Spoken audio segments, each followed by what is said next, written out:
Our final stop is Yia's family farm to grab some remaining vegetables for the feast. All of the veggies for Yia's restaurants are grown by his family on this 10-acre plot of land. Usually at the beginning of the growing season, they'll just say, hey, what do you want? Right. And then I just go, well, dealer's choice.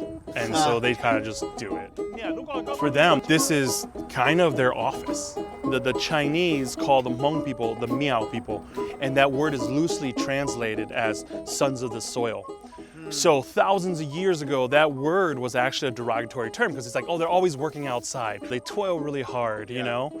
But I wear that name with pride. Absolutely. Because it's like no matter where our people have gone, no matter if it's on the side of a mountain in Laos or here in Minnesota, put us anywhere. Yeah. And we'll work the ground, we'll work the And you'll field. cultivate something. Yep. My parents wants you guys to try the cucumbers here right now.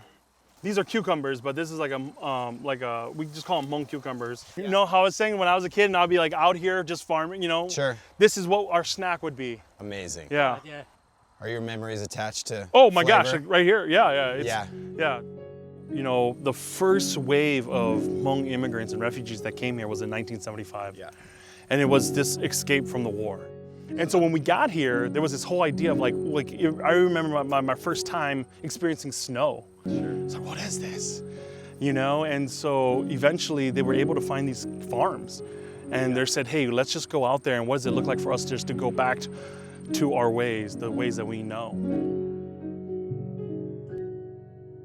There's a lot of blood, sweat, tears that gone to this, you know, and then what is my role in taking care of the produce, because what we have is that next part of the story being told. When you think Minnesota, a lot of people think flyover state. They're thinking, oh, it's Scandinavian. Oh, where's the left side? Where's the... There's that too. But there's a huge immigrant population that just shows us that how colorful Minnesota really is. Here, especially in the Twin Cities, this market is huge because it's a congregation place. It's also like a community center where a lot of older Hmong people come and they hang out, they eat together, and they shop together here.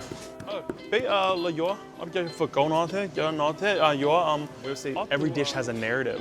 You follow that narrative long enough and close enough, you get to the people behind the food, and once you're there, it's actually not about food, it's about people. That food is a catalyst into cultivating great relationships. You want to know people, know their food. Because for the Hmong people, our cultural DNA is intricately woven into the foods that we eat. Right. You know, we rewind back to the 60s and the conflict in Southeast Asia. Yeah. There's this great genocide that happened where the Northern Communist Party came through and just demolished our people. And in that, there was the Great Escape, right? Where the Hmong people in the hills of Laos would flee to camps that were set up in Thailand. And there were refugee camps that were set up. And you were born I was born in the refugee camp. in the refugee camp. Yeah, so Vinai is the name of the refugee camp, and my mom always said that Vinai is not where our story ended, but that's where our story began. Yeah. Next year, Yia is opening his restaurant, Vanai, named after the refugee camp he was born in. His parents will provide the vegetables for that too.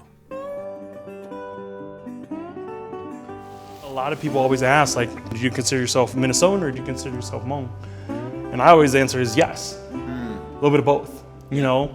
This to me is so Hmong, it's also so Minnesotan. Right. Like, you know, people always ask, like, well, how do you start? I'm just like, you just dig in.